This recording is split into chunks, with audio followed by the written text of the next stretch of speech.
We're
now joined by UFC lightweight Jalen Turner.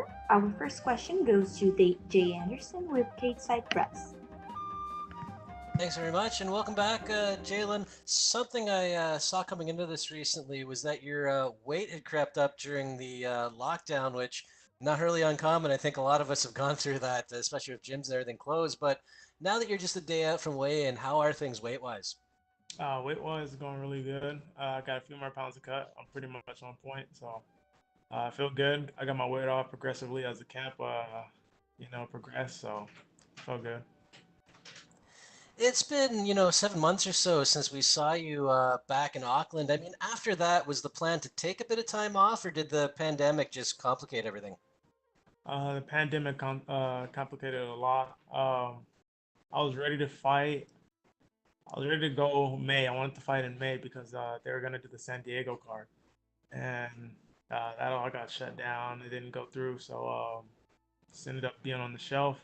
Started training again around May. I've been training since. Got that weight off pretty quickly. So, I've been keeping the ball rolling as far as training goes, and trying to make it train as any way I could. So it worked out. You know, was there any point, in the early days of the pandemic where you questioned whether you'd fight again at all in 2020? Um, yeah, honestly, I was a bit worried. Um, I was just super hopeful that the UFC would get the fights back going. But then they hit their bumps in the roads, and a lot of stuff came up, and just it was like mentally draining for me because like I was just I just got tired of just being at home, doing nothing. I needed something to do, wasn't training, and then honestly, once I started training, I just like started being extra hopeful for a fight. So I kept the ball rolling. Then once everything started opening up, I felt better about everything, and yeah, now we're here. Last one for me. You said coming into this that you have a lot to live up to, and you're still a relatively young guy. Seems kind of like you're putting some pressure on yourself in saying that, but is that more of a motivational tool? Do you thrive better under that pressure? Yeah, I like pressure. I like adversity. I always been one to do better when I'm a big underdog, so feels good to me. And it's just also something I just realized, um, the UFC believes in me. A lot of people believe in me. I believe in myself, and now I've just been working extra hard to, create that belief and do what I do best under those lights. All right, well, best of luck this weekend against Thiago. Thank you. That's all we have for you today, Jalen. Thank you. Sweet. No, just had some questions for UFC.com. Okay. You still look at this camera. Yep. But obviously, this fight's happening in like a campus environment, small octagon. Have you given any thoughts to like, how that whole experience is going to be? It's something I've already experienced, I guess, on the local circuit, coming up as an amateur or, the low level pro circuit. It's usually not big crowds, so it doesn't affect me too much. I'm not really worried about it. The smaller cage, I'm used to it. I've fought in smaller cages than this one. I fought a contender series also, so it doesn't affect me too much. Doesn't affect my game too much at all. So just a little bit more footwork and a little bit more fun. Is there anything in particular that you're excited to, kind of show off in this fight, or like some things that your opponent might be asking of you that you're excited to kind of bring out in your skill set that you haven't shown yet? I definitely want to, push the cardio, push my cardio a bit, keep the pace up high, a higher output than I normally fight with. So, I've been excited to display that, and then, you know, just show like my defensive grappling has gotten better, and because I definitely know he's gonna try to take me down, he's gonna try to shoot, and keep the fight where he wants to win. So I want to exploit that on my end that I've worked on and I've closed that hole. So feel good about that. As far as pushing the cardio, is that something you feel like has improved, or do you feel like you just haven't, like you said, you can kind of push it harder, and you are feeling tired at the end of the fight, so you think you're leaving something in the cage or something like that? Yeah, yeah. I feel like last couple fights, I got the finish on my last fight. The fight before that, I feel like I could have pushed harder. I wasn't breathing too hard. I wasn't too tired. I wasn't. I just felt like I could have did more. So I'm gonna do more this time. And then how do you make sure that how do you balance like pushing it like that without maybe gassing yourself out? Or are you pretty confident that you can push whatever pace you want? I'm pretty confident I could push whatever pace I want, and also we got some cold words in the corner to like just keep me a little leveled or make me put my foot on the gas whenever need be. Do we get a hint as to like what those words are, or is that something you just have to wait whenever? Like, Yeah, you just gotta wait. Yeah. All right, cool. Sweet. Thank you. I'm gonna go lay down again.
We're now joined by UFC featherweight Brian Kelleher.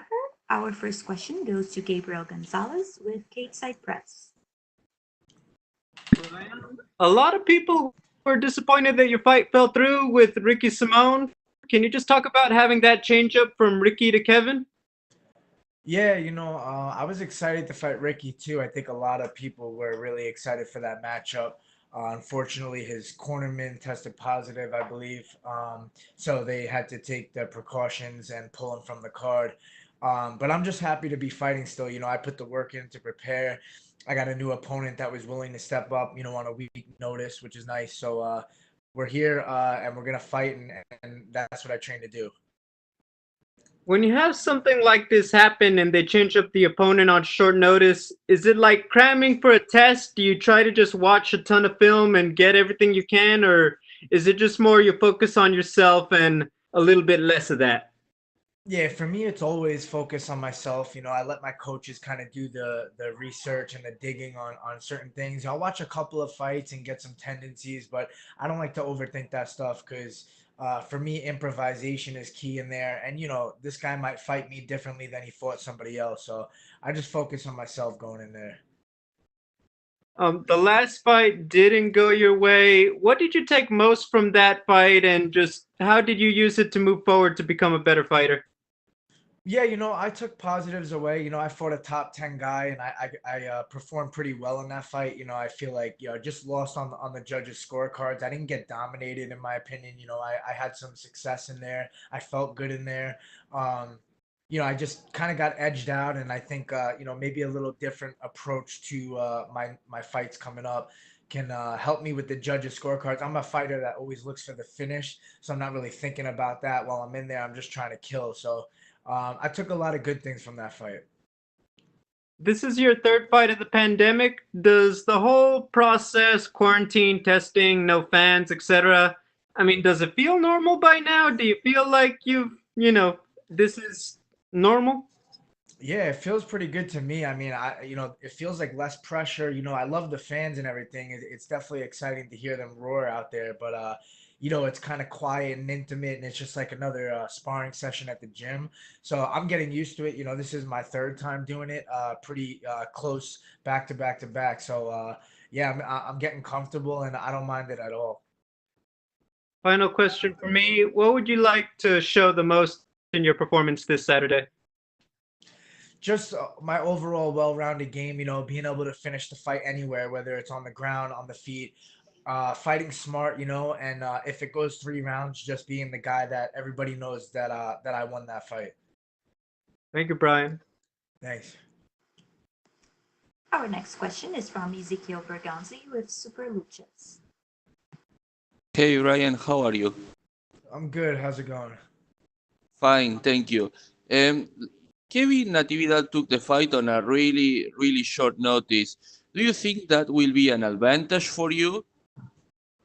It could be, but these are those little things that I stay away from overthinking. I think that can be a negative to look into these little things that don't really mean much. For all I know, this guy was preparing to fight the best fight of his life, and he just happened to be a guy that was ready to take the fight. And I can't look at it as, oh, maybe he's not ready.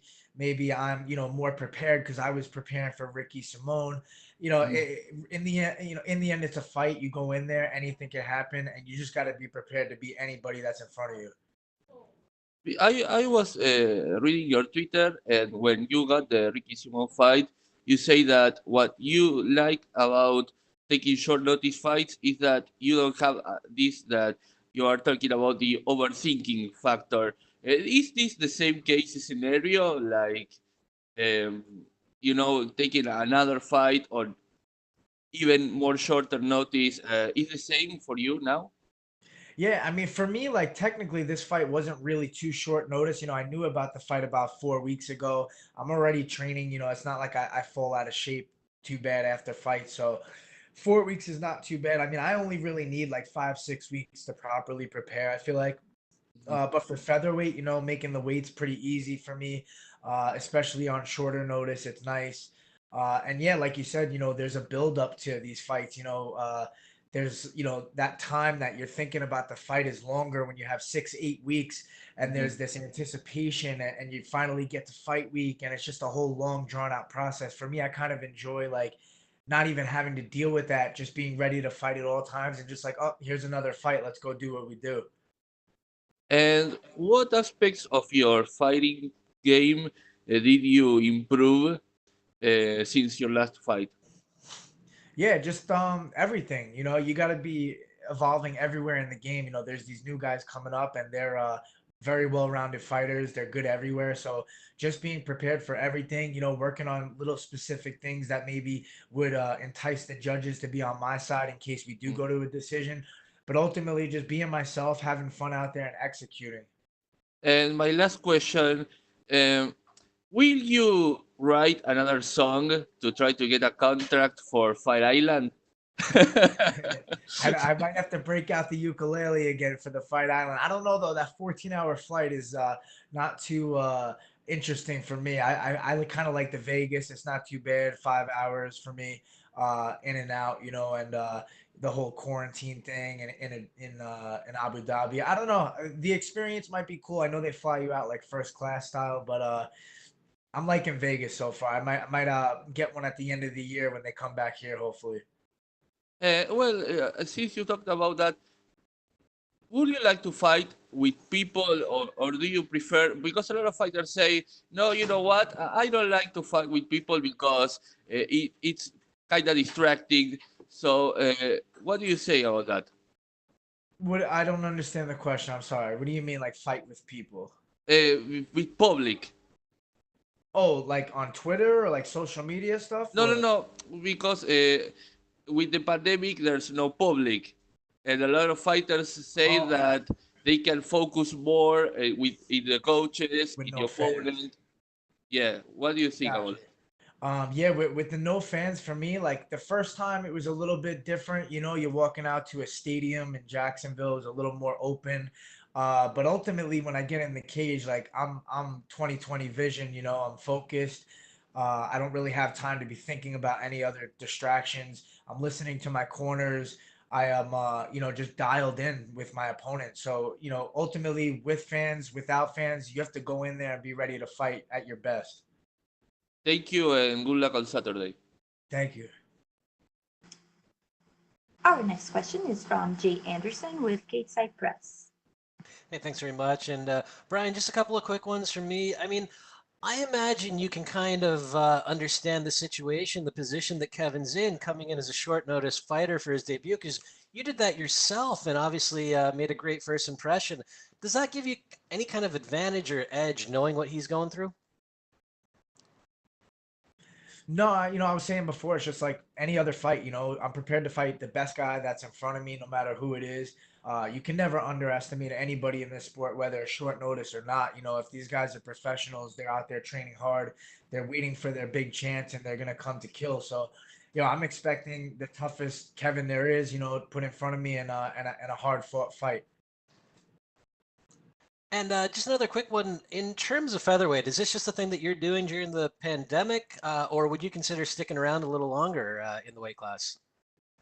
Yeah, no, I mean, this is just something, originally when I took those last fights, they were pretty short notice. It would be really hard for me to make bantamweight. So I proposed 145, and these are other bantamweights that are willing to fight at 145. I think they're kind of in the same boat, and they're like, hey, let's fight without going through a drastic weight cut and having to drain ourselves. I think it makes for healthier fights, number one, and more exciting fights. I feel stronger, I feel healthier, I feel just taking punches better, stuff like that, going in at 145. So, I'm gonna keep doing this as long as the UFC is down for it. I appreciate them being willing to do this, with these circumstances. So, if I have 6, 7, 8 weeks notice, I can make bantamweight and we can go back down there. But why not? All that matters is winning, and once you win, that's all that people notice, and you move on, move forward. All right, well, best of luck this weekend. Thank you. Our next question is from Danny Segura with MMA Junkie. Brian, you mentioned there the 145-pound weight class that you're competing in.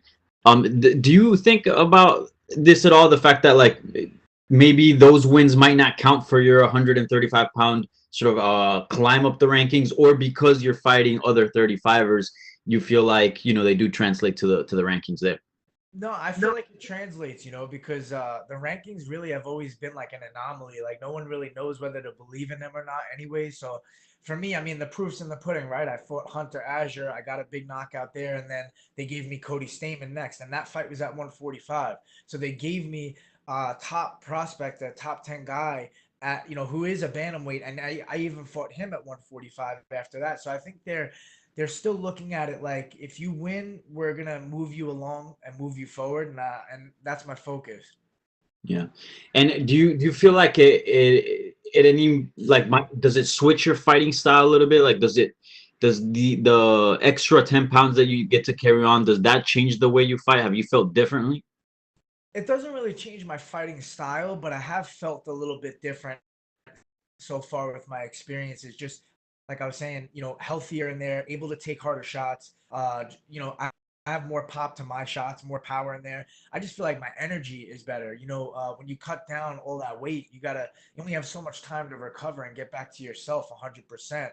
And you don't really know if you do get there. So for me, 145, I kind of know like I'm back to 100% me, where I've been training, where I've been sparring in the gym at this weight, and I feel great in there.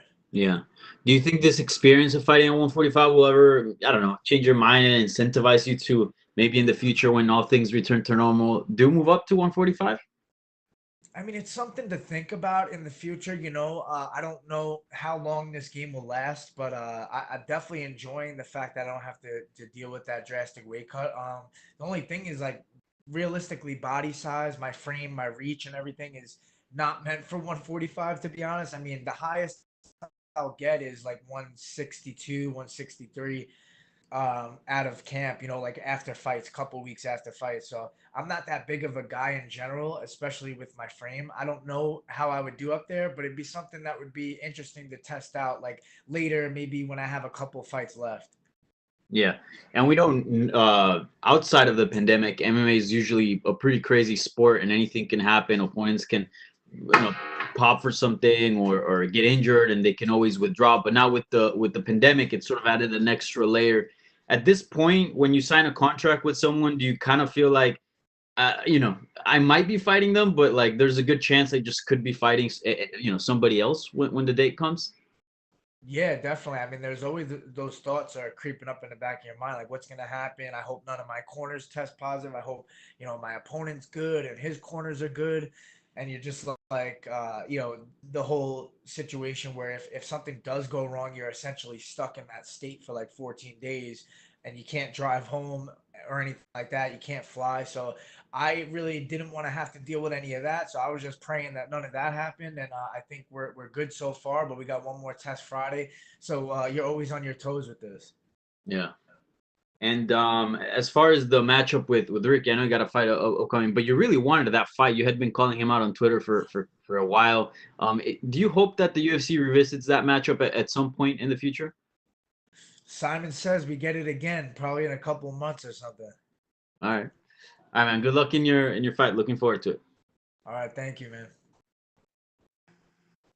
We'll take our last set of questions from Pablo Santamaria with Notima, Ecuador. Hey, hello, Brian. Hey, how are you? Everything is fine. How are you? I'm good, thanks. So I want to ask you, you said that without cutting weight, you're focused more on your training. So it's like you can focus more on your opponent and doing your job and not draining yourself or something like that. Yeah, for sure. I mean, I still have to cut a little bit of weight. It's not that same feeling as making 135. So it's a big difference of how much energy is being stolen from my body and also how much is being taken away from my mind, like just focusing on the fight and feeling good and all that stuff. So I think just the whole energy about it is better. And I'm just, ready to go in there and perform. I'm not one of those guys that really cares like who am I fighting? What is this? What is that? It's like I got a whole new opponent. I thought it was Ricky Simone, but I was prepared to fight the best guy that was in front of me. So that's how I'm looking at it. Okay, so you're coming from a loss against a top 10 fighter. So what did you learn from that fight? I mean, it was a very good fight, to be honest. Yeah, no, I felt good in there. You know, I competed well. He's a solid fighter, top 10. You know, I lost by points. I don't think I got dominated or just completely outclassed or anything like that. Then I would feel differently. But I took a lot of good details away from that fight, and I think I gained confidence from that experience as well. Uh, what are you expecting from Kevin? I mean, he's on a 5 win streak, so he might make a name for winning you because you're on the top 10 of the bantamweight division. Yeah, well, I mean, I'm not ranked right now, but you know, obviously this is his debut, so he's coming in to try to make a statement and get a good contract with the UFC. I'm, you know, trying to keep my stay with the UFC, so there's always stakes on the line. But you know, I just expect a guy that's hungry, that wants to make a name for himself, and he's gonna bring the fight. You know, he's a powerful guy, he's a strong guy. You know, but I was prepared for Ricky Simone, so I'm prepared to fight anybody. Okay, and if you get the win on Saturday, do you want to fight O'Malley or who do you want next? Yeah, I mean, part of the mystique with that fight has been taken away from, you know, Cheeto beat him. So, you know, part of it is like wanting to take that O away from a guy that's undefeated, that has this invincibility about him that, you know, you want to steal that and take all the shine. He's still definitely a big fight, you know, for the future. We'll definitely meet at some point, I think. But, you know, I'm also interested in the Ricky Simone fight. I think that's a fight that kind of propels me back to that top 15 range. Okay, thank you very much, Brian, and good luck on Saturday. Thank you. That's all the time we have for you today, Brian. Thank you. All right, thanks.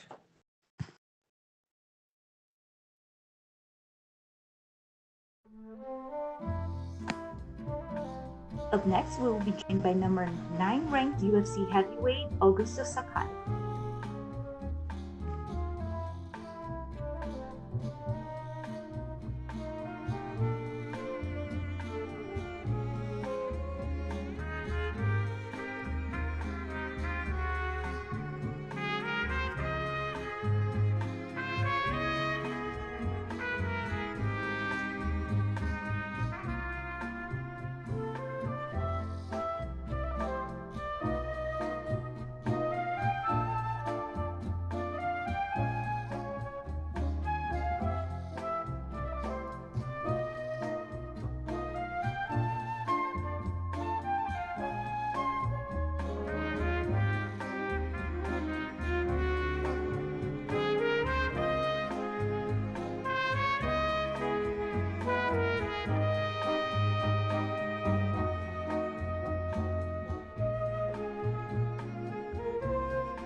We are now joined by number 9 ranked UFC heavyweight Augusto Sakai. Our first question goes to Jay Anderson with Kate Side Press.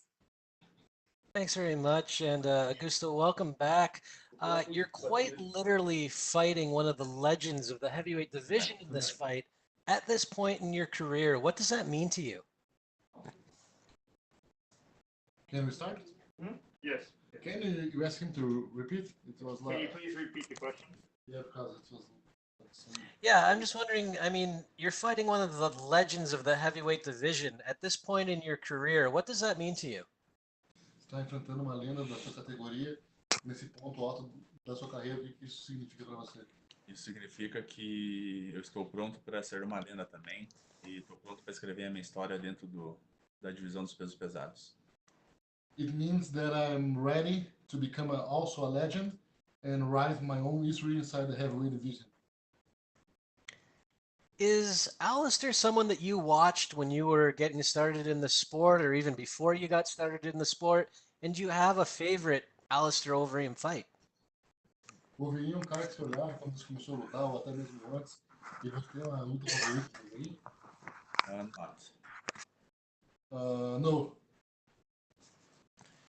Fair enough. I mean, you've been on a great streak in the last couple of years, but you might not have had as much notice as some other heavyweights, maybe not as much of the spotlight. Do you think this is the fight that can make you a household name? Você vem numa caminhada muito sólida dentro da divisão, você vem de várias vitórias seguidas, mas você ainda não teve muita. As pessoas não notaram muito você ainda. Você acha que essa é a luta que vai botar os spotlights, as luzes em cima de você, do seu nome? Sim, com certeza. Se eu tiver uma performance muito boa no sábado, com certeza essa luta vai me jogar pro top 5 da divisão e os olhares vão se voltarem para mim. Yeah, for sure. I know that if I have a great performance Saturday night, everyone's eyes will be upon me and I will be one of the top 5 guys in my weight class. That's the goal. And last one for me, I mean, a lot of people have struggled with training during the pandemic, with gyms being shut down. How have things been for you for this training camp? Durante a pandemia, muita gente teve dificuldade em treinar, academias fechadas e tal. Como que foi essa experiência para você? Como que você treinou durante a pandemia? Foi uma experiência um pouco difícil, tivemos que nos adaptar aos treinos, treinar em casa, na garagem de casa, ao ar livre, em parques, mas conseguimos fazer um bom camp e deu tudo certo. It was some difficult, it was a tough experience.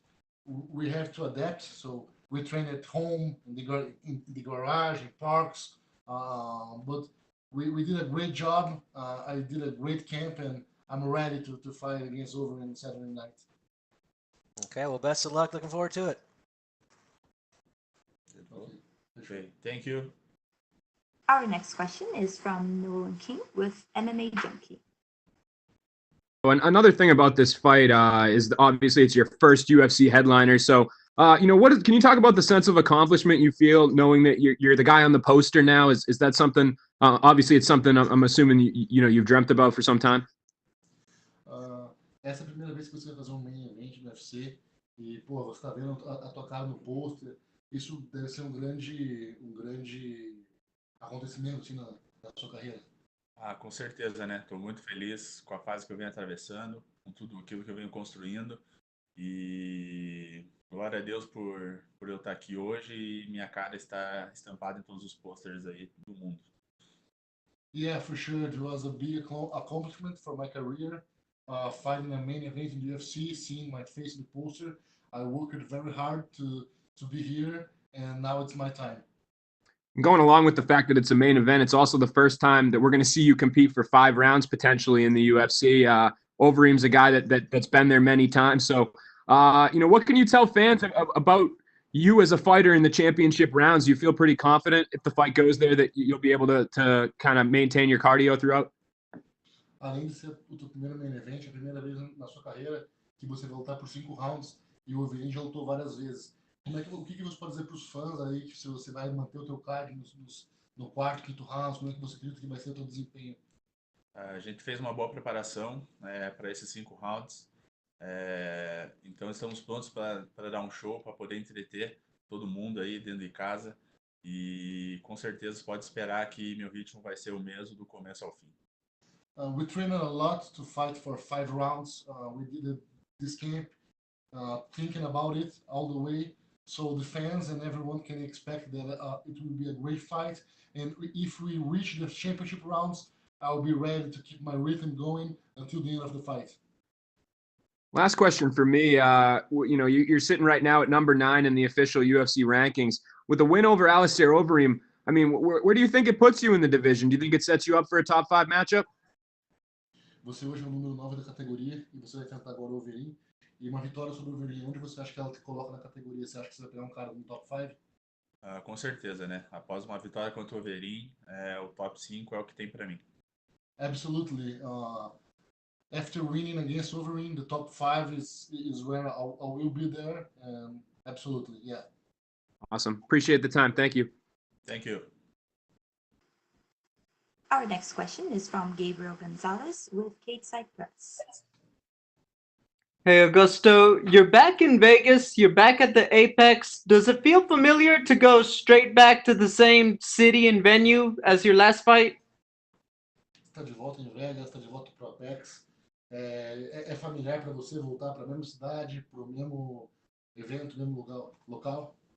Sim, estou muito feliz de estar aqui de novo e sempre muito bom estar aqui em Vegas, onde eu lutei pelo Contender, lutei a minha última luta aqui, então já sou de casa. Yeah, it feels like home. I fought here for Contender. I fought here on my last fight, and now again, I feel home here in Vegas, and I'm very happy to fight here. An interesting part of this fight, you are the third Contender Series fighter to get a main event this year. It did not go that way. It did not go to the Contender Series fighter for Edmund. It did not go that way for Dan Ige. Is there pride if you're able to be the first Contender Series fighter to get the victory in a main event for UFC? Você é o terceiro cara do Contender Series a conseguir o main event. E os outros dois caras que conseguiram não deu certo, que foi o Edman Shabazin e o Danig. Você acha que você vai ter muito orgulho de ser o primeiro cara de chegar do Contender Series do main event e vencer a luta? Sim, com certeza. Vou mostrar que o Contender é uma coisa que dá muito certo e que eles fizeram certo em me selecionar aquela noite e me dar o contrato. Yeah, absolutely. I'm here to win. I'll be very proud to be the first Contender Series winner on a main event, and I'm showing them that they made the right decision to select me for Contender Series and gave me the contract that night. Thank you. Thank you. Our next question is from Pablo Santamaria with Natima, Ecuador. Hey, hello, Augusto. First, I want to ask you that you fight solid fighters, but do you think Alistair will be your toughest test, or he will be the hard test on your career yet?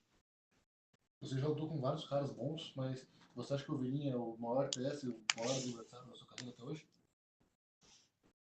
Talvez. Os outros adversários também são bons. O Overeem também é um cara aí, acho que no mesmo nível. A única diferença é que ele tem lutas a mais, né, que os outros. Maybe. Overeem is very tough, obviously, but I fought great guys in my career. Maybe the difference is that Overeem have more fights and more experience, but I have fought many guys very tough also. Okay, you said that you are ready for 5 rounds, but what do you expect in this fight? Do you think you will stop him, or what's your prediction for this fight? Você tá pronto para 5 rounds, você já falou, mas você acredita que vai chegar no quinto round ou você acha que você vai parar ele antes? Eu assinei o contrato para 5 rounds, estou pronto para lutar os 5 rounds, porém a minha intenção é acabar com a luta o quanto antes. I signed a bar agreement for 5 rounds. I'm ready for 5 rounds, but I hope that I will be there and finish the fights as soon as possible. Okay, and if you beat Alistair, who would you like to face next? If you could pick your next opponent, who will you pick? Vencendo o Overeem, quem você quer enfrentar na próxima luta? O Overeem falou que é a última corrida dele pelo título e que passando por mim ele quer disputar um cinturão. Então, se eu vencer ele, eu acho que eu mereço essa disputa. Overeem is telling everyone that it's his last title run, and if he wins against me, he wants a title shot. So after winning him, I won the title shot. I will deserve the title shot. Okay, fair play, and thank you very much, Augusto, and good luck on Saturday. Thank you. Our last set of questions is from Diego Ribas with AG Fight. Sakai, tudo bom? Opa, tudo bom? Beleza. Sakai, deixa eu fazer uma pergunta. Esse é o primeiro main event que você vai fazer no UFC, né? Eu quero saber qual a emoção de liderar um card do UFC em Las Vegas e qual a importância para sua carreira nessa altura da sua carreira. Pô, tô feliz demais de poder estar na luta principal, liderando o card. E isso só mostra que a gente está no caminho certo, que o nosso trabalho está sendo bem feito e sendo reconhecido, né? Então, estou pronto para tudo isso e estou muito feliz. Essa luta vai ser de 5 rounds. Se eu não me engano, é a primeira vez que você vai fazer 5 rounds na sua carreira. O que muda para você, principalmente na sua preparação? A preparação para 5 rounds a gente já fez ajustes quando eu entrei no UFC, porque eu sabia que uma hora ou outra eu ia estar no main event, eu ia estar vivendo isso aqui. Então a gente já fez alguns ajustes lá atrás e, claro, né, a gente está sempre ajustando aí a cada treino, a cada camp. E, cara, dessa vez o trabalho foi muito bem feito, assim como nas outras vezes. E estou pronto para os 5 rounds. Sakai, eu vendo aqui, enfim, o Overeem tem mais de 60 lutas. Se eu não me engano, ele nunca lutou num cage pequeno. E você já lutou no Contender e a sua última luta foi aqui no Apex, no cage pequeno. O que essa experiência em cages menores pode te facilitar ou te dar uma vantagem? Espero que me dê uma vantagem, porque eu já estou mais familiarizado com o cage menor, apesar de ele ter muita luta. Então, se ele nunca lutou no cage pequeno, ele vai sentir a minha pressão aí e espero poder acabar com essa luta o quanto antes. Como é que você vê o casamento de estilos? Você, por ser um cara do Muay Thai, o Overeem já foi campeão do K1, também é um trocador. Como você vê o casamento de estilos? Você vê algo, você pode adiantar alguma brecha que você vê no estilo dele? Acho que vai ser tipo Holanda contra Curitiba, né? Os dois Muay Thais aí. E, cara, acho que o estilo casa muito, por mais que nas últimas lutas ele tenha feito um jogo mais de grappling, botando mais para baixo, mas a luta começa em pé e ele tem boas armas em pé. E então, cara, vai ser uma grande luta no sábado e espero poder ser com a vitória. Você acha que pode ser um divisor de água na sua carreira, Sakai? Quer, não vou entrar no mérito dele ser o mais difícil ou não, mas ele é o mais famoso com quem você já lutou. Você acha que é um divisor de água? Pode te levar a um patamar de respeito até então inédito na sua carreira? Com certeza, né? Ele é um cara muito famoso, um cara que tem, como você disse, mais de 60 lutas. Um cara aí que tem a sua história dentro do MMA. E agora chegou a hora de eu escrever a minha história, de eu buscar o meu espaço dentro da categoria. E, cara, essa luta é mais um passo aí aonde eu quero chegar. Então, com certeza aí, cara, vai ser uma luta importante para mim. Você é o número 9, ele é o número 6. Vencendo o Overeem, onde isso te coloca? E qual a sua meta para a próxima luta? Eu espero que essa luta me coloque pelo menos no top 6, né? Já que é o lugar que ele ocupa hoje. Porém, a gente sabe que isso daí depende de muita coisa, mas eu tô pronto para ocupar esse lugar e tomar o lugar dele dentro da divisão, né? E espero aí, né, se não fazer uma luta aí contra algum top 5 ou de repente um title shot, né? Uma furada de fila aí. Tô pronto. Maravilha. Bom, para terminar então, Sakai, você estreou no dia 15 de outubro de 2011 no MMA. Ou 2 meses depois, o Overeem estreava no UFC, já como campeão de Strike Force, do K1, enfrentando o Brock Lesnar. Você se lembra da primeira impressão que você teve, a primeira luta que você assistiu do Overeem? Você se lembra qual foi a primeira impressão que você teve dele como lutador? Não lembro muito bem da primeira impressão, mas essas informações só mostram que essa luta é um confronto de gerações, né? Ele já escreveu a história dele, já está há anos aqui dentro do UFC e agora eu cheguei para tomar o lugar dele, para ocupar o meu lugar, não querendo ser mais que ninguém aqui dentro, mas eu só quero o meu espaço, aquilo que é meu por direito.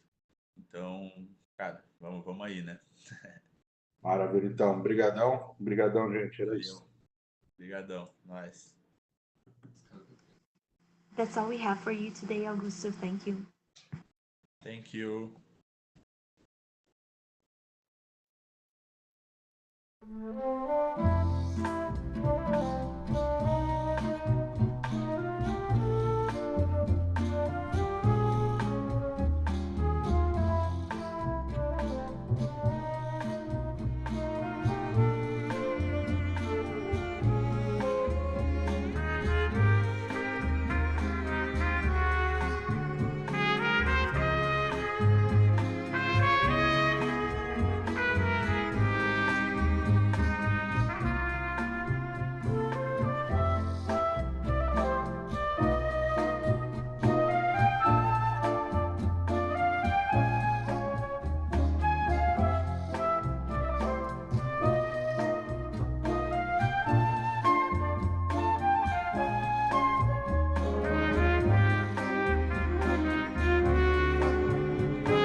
UFC welterweight, Michelle Pereira. Our first question goes to Gabriel Gonzalez with Inside Press.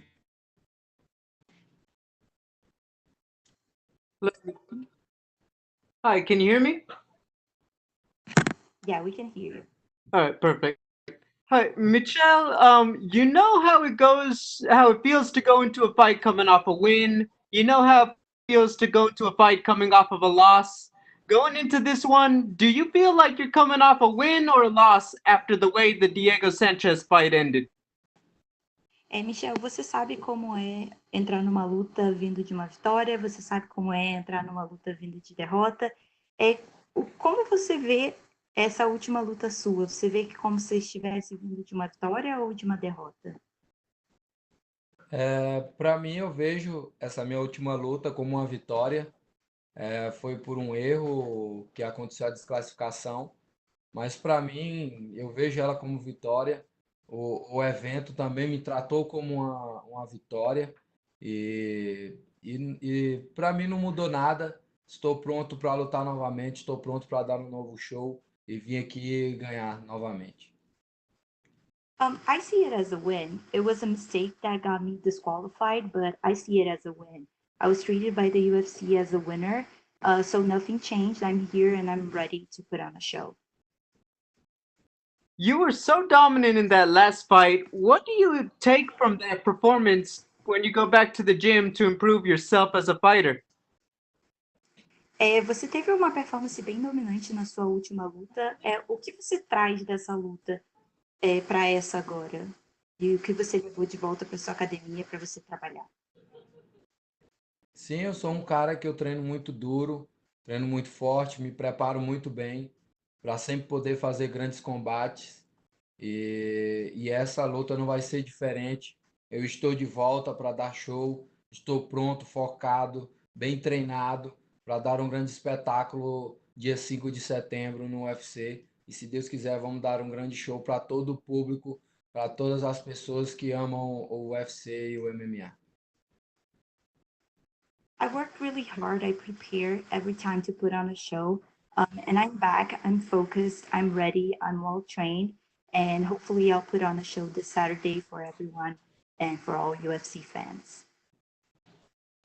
This may sound odd, but what is your training like, Michelle? To fight the way you do, I'm assuming you do things differently in the gym than even your teammates. Ele falou que essa pode ser uma pergunta um pouco esquisita.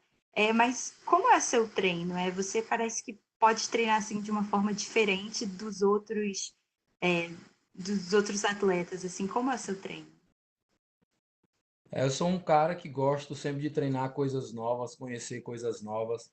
Inclusive, esse meu treinamento eu fiz em uma fazenda, treinando com os animais, fiz correndo no meio de bois, cavalos, correndo no meio de animais, cobras, a gente via na estrada. Então, eu sempre procuro treinar em ambientes diferentes, com pessoas diferentes, para poder trazer o novo para os fãs do UFC, para sempre poder dar um grande show e sempre estar bem preparado para me fazer grandes lutas. I train new things every time. I try to get to know different strategies and different games. For this event in particular, I trained at a farm with animals, so I was running around with animals.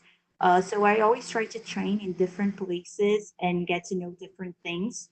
So every time I step in the octagon, I can bring something new and put on a show.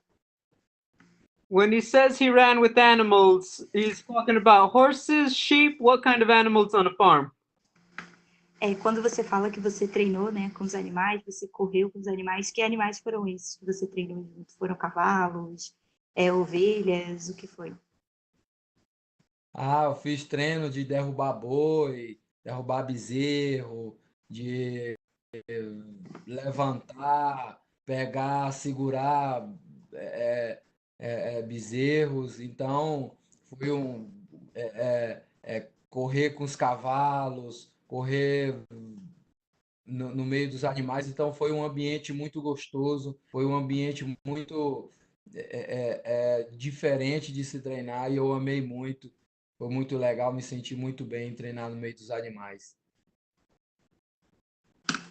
So I train with cows and working on taking down them and running with horses. I had different experiences with different animals and just try to work on different strategies and bring something new to the octagon. Last question. First, I really hope he posts the video of him taking down a cow. But final question, what is his assessment of Imadaev as an opponent? Ele falou primeiro que ele espera, né, que você tenha gravado algum desses vídeos seus trabalhando com os animais. E agora ele quer saber sobre o seu oponente, né? O que você espera dele nesse sábado? O meu oponente é um cara também versátil, é um cara que luta muito bem. E isso é bom porque eu tô vindo preparado, tô vindo pronto.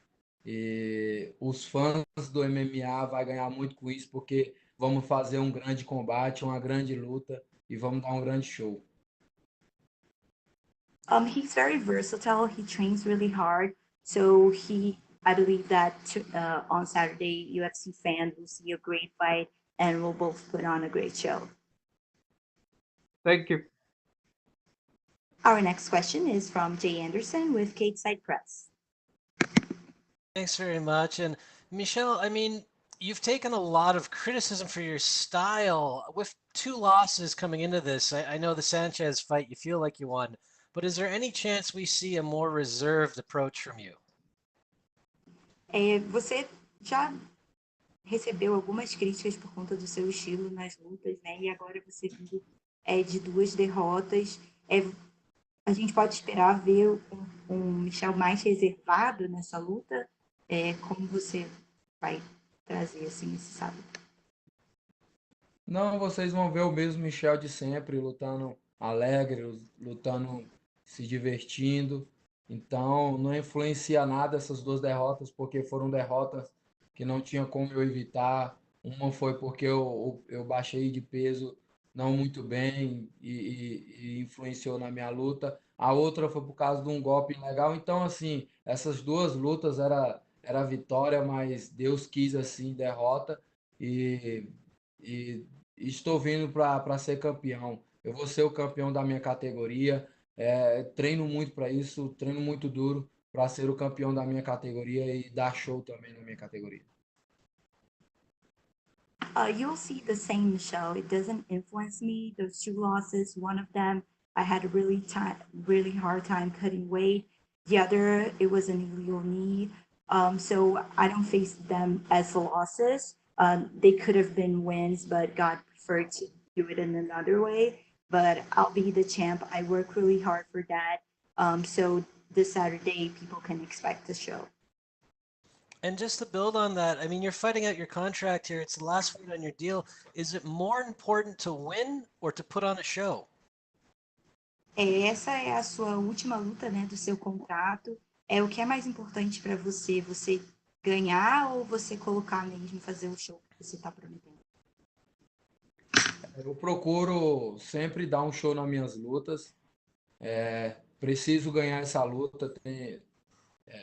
Eu sei que eu preciso ganhar essa luta, mas eu procuro sempre dar um show para os fãs, fazer com que os fãs gostem da minha luta.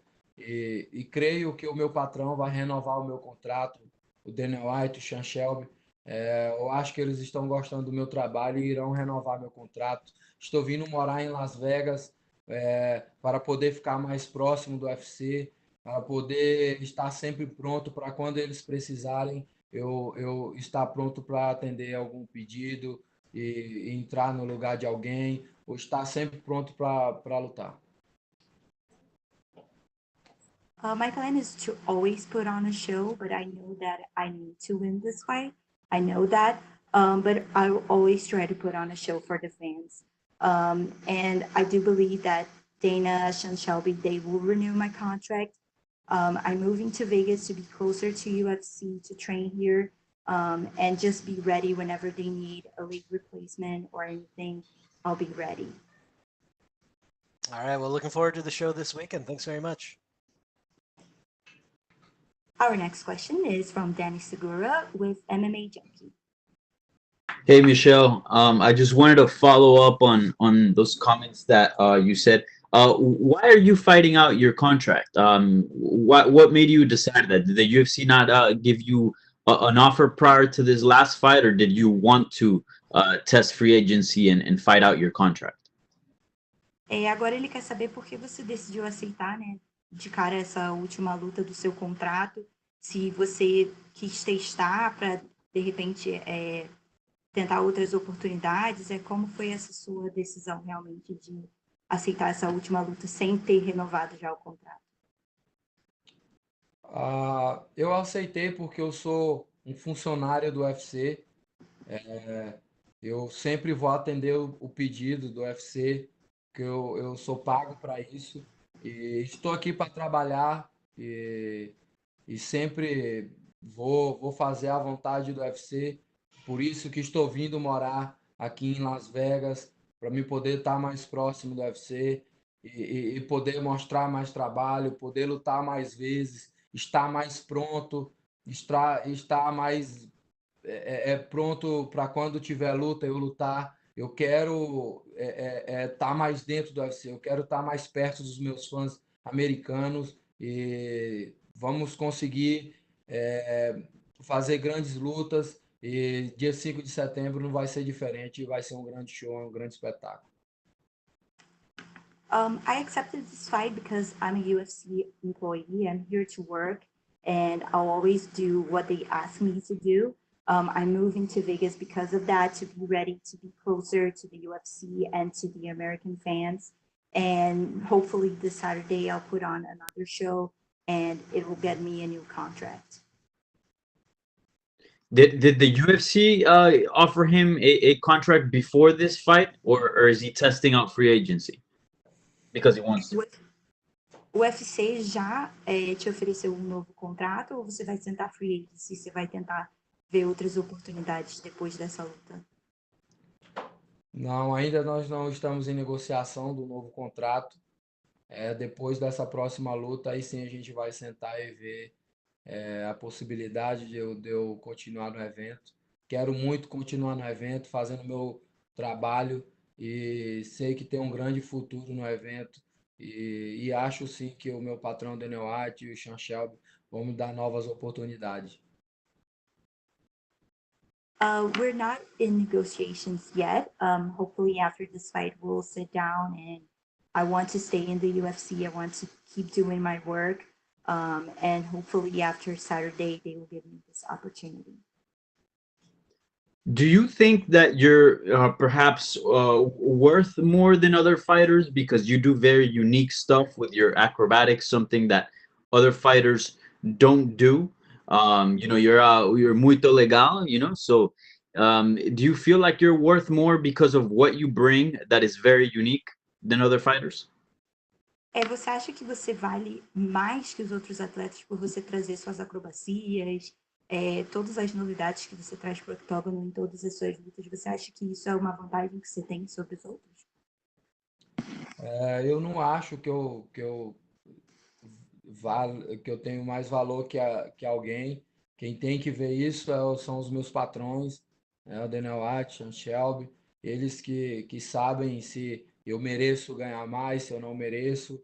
Isso está na mão deles, é que nem eu falei, sou um funcionário deles e estou sempre pronto para atender algum pedido, estou sempre pronto para lutar com quem eles precisarem, com quem eles colocarem para me lutar.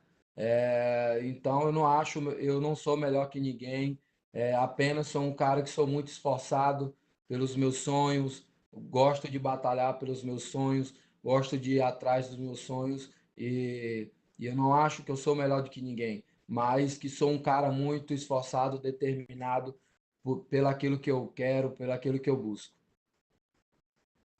I don't think I'm worth more than anyone. My employers, they are the ones who see that, and I'm always ready to face anyone. But I don't think I'm better than anyone. I just work really hard and chase my dreams, and I think everyone sees that. Last question for me. Will your acrobatics and sort of your show in the cage be impacted by the lack of audience? Agora, você acha que por não ter uma plateia para esse evento, o seu jeito de lutar, suas acrobacias, tudo que você faz diferente vai ser afetado um pouco ou não? Ah, eu acho que não vai ser afetado. Eu não sei, como eu nunca lutei assim. Mas acho que não vai afetar, porque quando eu vou lutar, eu luto se divertindo, é um momento ali que eu tô me divertindo, é um momento que eu sei também que as pessoas vão estar assistindo em casa, que elas pagaram caro para estar assistindo o evento pela TV. Então, eu não vou mudar, eu quero dar show para as pessoas que pagam caro para assistir o UFC e esse é meu papel no evento. É dar show, é vir fazer uma bela luta, fazer uma ótima luta e agradar os fãs do UFC. I don't think so. I don't know. I never fought in an empty arena before, but whenever I step into the octagon, I always try to have fun. And I know people are watching at home and they pay to watch us fight. So I always try to put on a great show for the fans. So I don't think it will make a lot of difference. We'll see on Saturday. Muito obrigado. Muito obrigado, obrigado. We'll take our next question from Augusto Sakai with Samus MMA.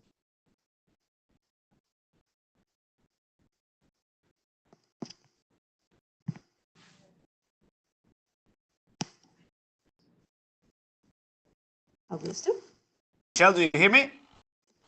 Yep. Michelle, yeah, do you hear me? I'm sorry. Yeah, now we hear you. Hello? Hello. Can you hear us, Augusto? Michelle, do you hear me? Yes, we hear you. Yes, I'm here. Okay, do you hear me?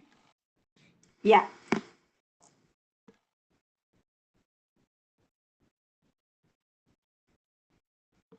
Okay, we'll go to Diego. Michelle, do you hear me? I'm sorry, I can hear you guys. Let's jump to Diego Ribas with Asia Fight, and then we go back to Augusto.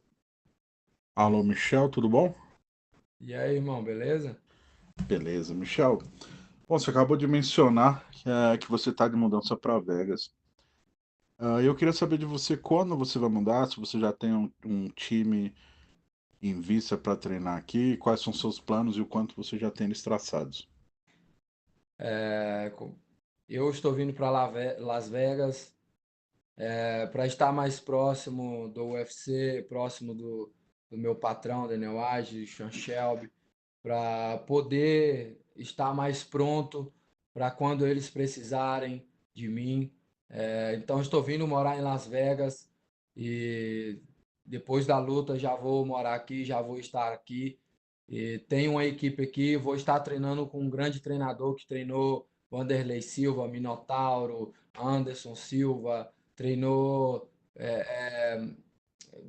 vários campeões da época, Vitor Belfort, que é o Rafael Alejara. Eu vou estar treinando com ele aqui em Las Vegas. Então, tô de casa nova e Las Vegas vai ser muito bom para minha carreira. Vou poder treinar no Instituto do UFC. Aqui tenho toda a estrutura para treinar, as pessoas que eu preciso para treinar e vou estar sempre pronto quando o meu patrão precisar de mim, porque aqui eu vou ter mais vida de atleta, vou estar com o peso mais baixo, bem treinado, para quando eles precisarem eu estar pronto para atender algum pedido deles. Maravilha, você também mencionou anteriormente que essa é a sua última luta no contrato, que você ainda não negociou com o UFC uma possível renovação. Isso de alguma forma coloca em risco a sua mudança para Vegas, porque no caso de uma terceira derrota seguida, talvez a negociação não ocorra, enfim. Seu plano é mudar para Vegas e ficar no UFC, imagino, óbvio, né? Sim, sim, sim. Eu pensei muito em relação a vir morar em Las Vegas e hoje eu vejo que o mundo da luta é em Las Vegas. E aqui é um lugar muito, muito legal, um lugar que eu gostei muito. Vi que eu vou me dar muito bem, vi que tem um treinador muito top aqui, que é o Rafael Alejara, e estar perto do UFC, estar perto do público de Las Vegas vai ser muito legal. É, e quero procurar coisas novas e Las Vegas hoje é o lugar que eu escolhi para morar. Maravilha. Falando em procurar coisas novas, você mencionou também em uma outra entrevista que a gente fez com você, o seu treinamento um tanto quanto inusitado para essa luta. Você podia narrar para mim como foi esse treino com os animais e me tira uma dúvida, você chegou a fazer sparring, além dos treinos com os animais, você teve o treino habitual, digamos assim? Eu tive treinos normais com atletas, a gente tinha uma estrutura, uma academia na fazenda, mas alguns treinos eu tinha que fazer no meio dos animais, como eu estava mexendo com o boi lá, então eu já aproveitava para treinar, pegando bezerro, derrubando boi, segurando, puxando, levantando. Então eu já aproveitava para treinar, corria junto com os cavalos, é, então foi sensacional. Não é que eu não treinei como deveria treinar. Mas foi muito legal treinar na fazenda. A gente tinha vezes que não tinha peso, a gente usava saco de cimento como peso, usava a pessoa para subir nas máquinas como peso. Então foi uma coisa bem diferente, bem adaptável também por causa da pandemia. Então a gente teve que se virar nos 30, mas saiu super legal, a minha preparação saiu sensacional. Então foi super legal treinar na fazenda. Eu treinei em Conceição do Araguaia, no sul do Pará, e foi show. Certo. Um assunto que não tem como não citar quando você é entrevistado é o tipo de performance que você coloca no octógono. Você é um atleta muito performático, dá cambalhota, até um mortal durante a luta. Por vezes você recebe crítica também, principalmente se você perder a luta, se imaginar que críticas virão. Como você encara essas críticas especificamente ao seu estilo? Você em algum momento pensou em mudar o seu estilo ao receber críticas? Não pense em mudar o meu estilo, porque é coisa que é minha, não tem como eu parar de fazer. É o meu estilo. Já tive muitas críticas, isso desde o começo da minha carreira, mas já estou acostumado com isso. é, e não me prejudica as críticas. Eu olho muito pelo lado bom. Tem muitas pessoas que gostam do meu trabalho, tenho muitos fãs que amam o meu trabalho, escuto muitas coisas boas. E sempre vai ter as pessoas que falam mal, que não gostam, mas eu vou acabar conquistando todas e eles vão ver que o meu estilo é inovador, é um estilo que é a evolução do MMA e que é uma coisa que daqui a um tempo todos vão gostar de ver, porque não fica uma coisa monótona, não fica uma coisa diferente, uma coisa nova e não fica aquela mesma coisa de sempre. Podemos esperar alguma acrobacia nova para essa luta? Sim, sim, sim, sim. Treinei muitos golpes diferentes. Espero conseguir fazer, porque tudo é momento. É que nem eu brinco com meus amigos, né? Eu gosto de brincar. Eu falo que eu tenho 65 golpes esquisito, nenhum repetido, fora o canga-leitão e o ilusão da morte. Então, são golpes que eu invento e fico brincando e acabam saindo na luta. Vamos ver, depende muito como a luta vai acontecer. E quem sabe aí eu não faço outros golpes diferentes, muitos golpes eu tenho diferente para mostrar, mas é o momento da luta, quando der eu vou fazer sim. Maravilha, então, Michel, minha última pergunta. Na verdade, eu gostaria que você analisasse o casamento de estilos para essa luta contra o Russo e Madaev. Como você vê, que tipo de brecha você vê no jogo dele. Ele é um cara versátil também, um cara que gosta de show, gosta de trocar porrada.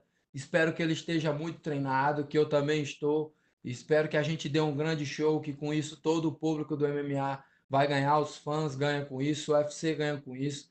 Então estou aqui para mostrar o meu trabalho e fazer uma grande luta. E espero que eu e o Imadaev façamos um grande combate, um grande espetáculo para todos os fãs do UFC. Maravilha, brigadão, brigadão, Carol, era isso. That's all the time we had for Michelle today. Obrigada, Michelle. Obrigado.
Jared Eubanks. Our first question goes to Gabriel Gonzalez with Side Press.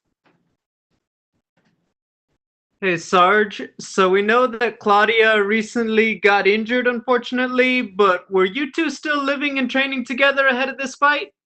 I just grew up and got my own place just not too long ago. But we were roommates basically through the whole quarantine. But we're still training together every day. I think she's in Vegas right now, but when she was in Jersey up until not too long ago, we were training together every day. Yeah. You'd been prepping for Macy. Now, obviously, you're fighting Carol. How do you adjust your training for a new opponent in the short amount of time? I'm always training to better myself. I'm always training to sharpen my own tools. So that's what we're looking for. When you get an opponent change, it's kind of just a little bit of a game plan change. Obviously, her body type's a lot different. Carol's a lot shorter, so we don't have to worry about the height as much. But she brings her own set of tools. So we just gotta adjust our game plan a little bit and make sure that I'm still doing what I'm supposed to do and staying sharp with my game plan. So my game plan is always my style. So I kind of don't have to change much per opponent. Just kind of making sure we're looking out for the certain things that we think my opponent's going to bring to the cage. This is going to be your second fight week of the pandemic. Have you brought anything with you? Are you doing anything differently now that you have that experience to make this time around smoother for yourself? No, it was pretty smooth the first time. UFC's been real good about making this whole transition really smooth. They take real good care of us. The best thing about I have to bring, it's less I have to bring. They're providing food. They're providing all of our weight cut stuff. I don't really have to bring much except my mouthpiece. So I'm ready to go. UFC's been real smooth about the whole process. So not much has changed, just different location. I was in Jacksonville last time. So we in Vegas, one of my favorite towns. So that's about it. It's the only difference. Final question, when you're traveling, to train and everything, how much are you able to talk with like the UFC PI? Do you use them a lot, with your weight cut and everything, or do you tend to operate mostly out of Jersey for just everything in general? And I use the PI a lot. I've been using the PI since the Ultimate Fighter. I've always kept in real close contact with the PI, Clint, and all the great guys over there, Bo, Duncan. They got a solid team over there for us. So I'm always in really close contact with the PI. Personally, I kind of don't see why everybody doesn't. It's free to us as fighters. It's a great facility. You get free food. They help you with your weight cut. They got meals prepared when you hit the ground. I feel like they should like I'm a promo for them, but they're real good. They're real good to us. And I've always used the PI, and I'll continue to do so. They've been real good. When you say in contact, obviously, you're not training in Vegas. You're with the team in, on the East Coast. How are they able to help you? Like, do they send you the meals? Is there like a meal prep kind of deal? Is it just a lot of emails and phone calls? How does it work when you're not going to Vegas to be in the facility all the time? Emails, phone calls, texts. And what I like to do is like as often as I can. I haven't been able to do much with the pandemic, but I like to go out to the PI physically at least like twice a year. And they can run all their tests. They have a lot of diagnostic tests. They have a lot of fitness tests. They have a lot of exams to figure out where you are physically, what your weight is like, what your body type is like. So I like to go out there a couple of times a year just to make sure they have all their data, their baseline data for me. And then once I'm home, it's just a matter of really between camps at bantamweight, there's not much more I have to do because the cut to bantamweight is so easy. But once we get closer to the fight, we text and call a lot more. And Clint's a guy I can call, text, or email like basically whenever I have any questions about anything. So once they have their baseline information, it's just kind of like, look, this is how many carbs, proteins, and fats you should eat. And if I need the food, usually I get it. So and they usually send out trifecta. I know with COVID, the trifecta is a little bit different, but before COVID, trifecta sends you a box of food every week, no problem. So it's easy and also saves me grocery money. You know what I'm saying? So if I can get the food, I'll take it. I hear you. Hey, thanks, Sarge. Thank you. So you can still keep looking at the camera for this. So obviously coming off a win, how nice was it to just get that monkey off your back, get it back in the winner's circle, and like how are you approaching this fight and that moment? It was great to get that W. I felt like my winning streak is a little longer than people think because I think the fights on Ultimate Fighter count, but it was nice. I think the two fights I had, especially with Aspen, were really close. So to me, they didn't feel like super hard losses or anything. But you always want to get that W after the end of the fight. So I would like to keep my momentum. That's why I want to turn around as fast as I did. Like as soon as I was done with Sarah Morris, I was like, line me up another one because historically, like the last 2 years, I was fighting every 6 months, and I think that having a more frequent appearance is gonna help me with this momentum. So I'm looking forward to carrying over the momentum with Sarah Morris and my team right into this Saturday. So I'm looking forward to it. Other than kind of upping the activity level like you want to, is there any sort of, I don't know if statement sounds too dramatic, but kind of a performance you would like to have to kind of show that your growth over time in the UFC? Finish one of these damn fights. Like, I feel like I've gone decision after decision, and it's funny. My coach was teasing me after the last bout with Morris. I was like, man, y'all talk about my cardio. I go 3 rounds every time. My coach was like, that ain't don't brag about that. So I'm always looking for a finish, and I'm gonna be looking for another one on Saturday. So I really think that would be the feather on my growth cap is to finally start getting some finish because I'm landing shots, man. I'm hitting these girls upside their head. So I'm just keep punching them and pray that this Saturday takes a fall or we get to the ground, get a finish, get my jujitsu showing again. You know, I haven't really displayed my jujitsu as much my last couple of fights. Ground and pound comes out, but hopefully we'll get a chance to display either some knockout power or some submission finishes this weekend. And it seems like, obviously with more experience, you become more comfortable, but given your experience on the Ultimate Fighter, and now that you have more than a few UFC fights under your belt, what's something that's been maybe surprising or something that you've learned about being a UFC fighter that you couldn't have learned no matter how many questions you asked beforehand, that you just had to go through the fights, the ups and downs of it? You just the only thing you can't learn is just cage time. Just cage time. It takes a certain kind of fighter to fight through adversity. You saw that, like, I think 1 or 2 fight cards ago. You see guys close to being finished and they fight their way through. A couple of girls close to being finished, fighting their way through. That kind of thing just comes with experience. It comes with fighting. You can have that kind of experience maybe on a regional show or a small show where you have a tough fight. But when you see that UFC canvas and you got the lights and you got your fight week and you go through a kind of adversity that you have to fight through in a fight, that just comes with experience. It's just nothing else like it than to get out there and do it. It's just, you can't practice being in the UFC cage. And so as much as I would like to get a finish, I do appreciate those 15 minutes because it's just a chance for me to stay in it. It's challenging mentally to stay in a fight through 15 whole minutes. I mean, because even if you're winning the fight, you coming into the third, like my last fight, just because it's most recent in my memory, like I felt like I was up 2 rounds, but you can't come off the gas. And so that kind of thing just sort of helps being in the UFC. It's a different level of intensity fighting in the UFC and getting that kind of experience actually in the cage. Is that last fight the one that kind of stands out the most as far as learning that, or is there another fight, another time where you kind of felt like, oh man, that's what it meant to kind of lock in for those 15 minutes? Aspen Ladd and Betch Cadet. Aspen Ladd almost strangled my ass in the second round. I was like, yeah. And then come back like, in the past is the past. I would probably score that a little differently. But when I came back in the third, I knew I was down because around like that, you're not getting. And just to be able to bite down on your mouthpiece and stick to the game plan and stay focused, you got to have short-term memory in that cage. Them 60 seconds they give you go like that. And that's your time to sort of let the last round go and get ready for the next one. And moment to moment in the fight, the tide of a fight can change in the middle of the fight, in the middle of the round. And same thing with Betch Cadet. I think she hit me with a shot. I had to blink it out. I felt like I finished that fight strong as well.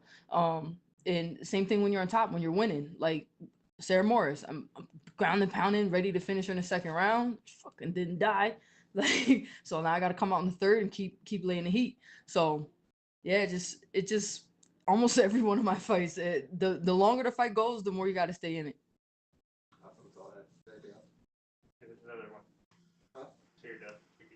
I'm done. Our next set of questions will come from Jim Barcelone with the Miami Herald.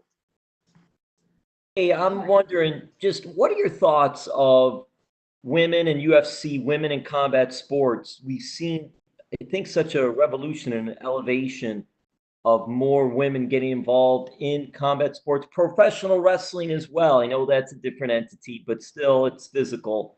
What are your thoughts of getting involved and just seeing more women do that and the progression of it and how good that is? Girl power, baby. Real hot girl shit. Like because I'm probably a, like, you know, feminist kind of has a negative connotation to it, but I'm a feminist at heart. I'm always cheering for girls. Like I've been watching more the WNBA this summer than the NBA finals. Like I'm all for girl power and girl sports. I think that's the best thing for girls and women to do is to get out there and try sports.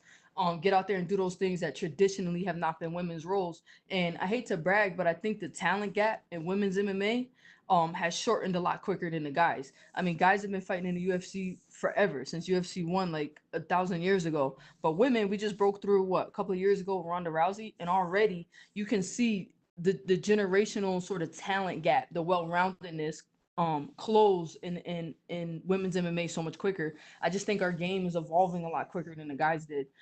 Girls are just so good. When I first started, girls had like one base. You either had like a grappler or you had like a striker, and that was their thing. Now you see girls been wrestling since they were kids. You see girls that can wrestle and strike and do jujitsu. You see girls that are just smart as far as their game plan and their intellectual abilities in the cage. So I think the women's game is growing at an exponential rate, and I'm super pumped to be part of the ride, man. And lastly, for me, what do you enjoy most about what you're doing now? Just fighting is the only thing in my life I ever love to do. Training, when I'm in the gym, when I'm training, is complete peace. Is the happiest place in the world is for me to be somewhere working out at the gym, doing what I love. You guys, all my teammates, they tease me because I'm spar heavy. Like I just love to spar. I love to get out there and throw punches, feel punches, practice everything that I've been working on, and then just being able to get out there in a fight. This is an accumulation of all the hard work, not just of this camp, but of my whole entire life. You know, I was 22 years old. I was a fat kid. I'd never done any kind of sports in my life. Just the fact that I'm out here fighting like professionally, it's just to me, I assume this is what adrenaline junkies go through when they jump out of planes, because this is the only thing that I think would be close to it. It's the every fight, you know. I also tease my mom and my grandma. They're like, okay, how many? I'm like, I'm gonna keep going until I don't feel that pump, till I don't feel that you know, when you feel your stomach drop, that's when you know you're doing something right, and that's the feeling I look for every time. Hey, inspiring. Keep on doing what you're doing. Appreciate you. That's all we have for you today, Sajara. Thank you. Awesome. Thank you, guys.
We're now joined by UFC light heavyweight Augusto Sakai. Our first question goes to Gabriel Gonzalez with Gateside Press.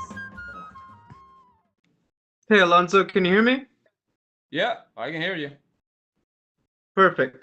So hey, so it feels like we just spoke to you less than a week ago. I mean, can you just walk us through everything that happened last Saturday and getting the call, getting the notice and everything?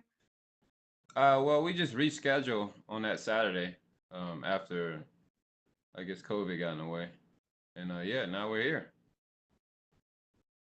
I mean, what was your reaction? Obviously, you do all the work, you've weighed in, and they just give you that call. I mean, I'm assuming it was nice to get it rescheduled immediately, but was there any just letdown that Saturday, you're going to stay in the hotel? Right. The Saturday, like when I got the news, I was like, oh man, this is terrible. I quickly got over it because we rescheduled, and I was happy, and here we are. How do I put this? He just tested positive for COVID less than a week ago. Is it surprising that it's, everything's all cleared and ready to go just days later? No, he had it early July, so it's cycling out of him. But I mean, he's good, and yeah, so it's not strange. My final question, obviously it's the same guy and everything. You get a couple extra days. What do you do in that situation? Like, do you try to watch any more tape or anything, or is it just you kind of keep your body fresh and ready for the weight cut the next week? Well, yeah, watching film is always good, even when you get more. So I got that, and yeah, I was able to recover, do some rehab, extra training, and get my mind ready to fight. So appreciate it. Final one from me. Making the weight a second time in a week. I mean, you guys are big guys. Like, is that I guess, do you have any struggles with that, or was it easy to keep the weight low under the circumstances to make it again on Friday? Yeah, it's been easy. I have a routine I've developed. So I've been staying at like 215. So it's super easy, and it's working. Awesome. Thank you, Alonso. All right, cool. And that's all we have for you today, Alonso. Thank you. All right, thank you.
We're now joined by UFC lightweight Thiago Moises. Our first question goes to Gabriel Gonzalez with Gateside Press.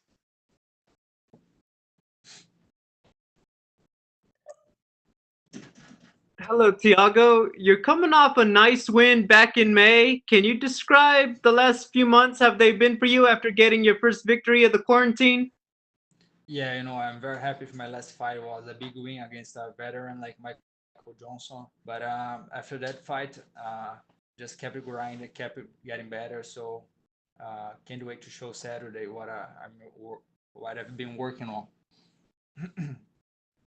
What do you take from your last experience of fighting in the pandemic in terms of, being in the hotel, no fans? Like, did you bring anything with you to make it easier? Are you more, I guess, more prepared for something in particular? What do you take going into your second fight now with the circumstances? For me, it's pretty much the same. I'm trying to be focused. Focus on my fight. My weight cut. Try to relax.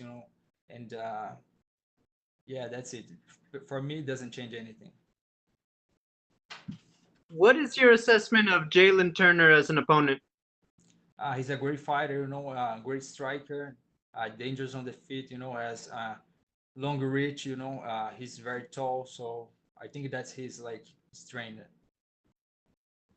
And finally, what do you want to show the most in this fight on Saturday for yourself?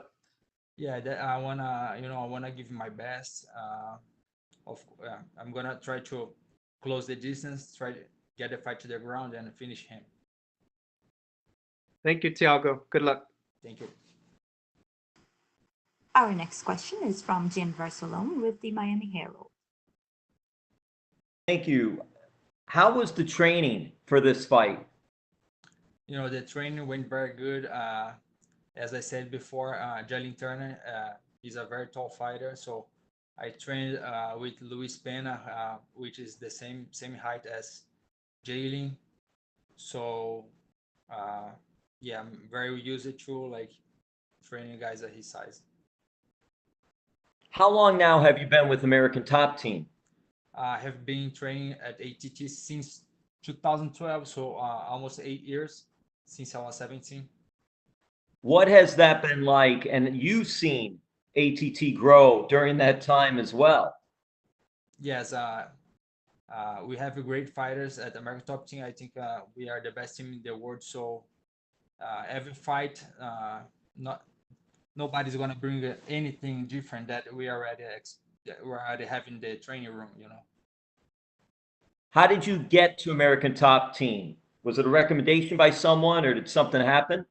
Yeah, I got that through my manager, Alex Davis. He met me when I was 17 years old, and then he sent me to ATT. Then I'm there still today.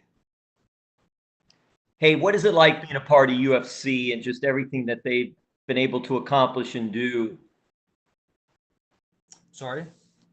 What has it been like with UFC, being with a company and all they've accomplished and been able to do? I mean, ESPN, just everything that's going on with UFC.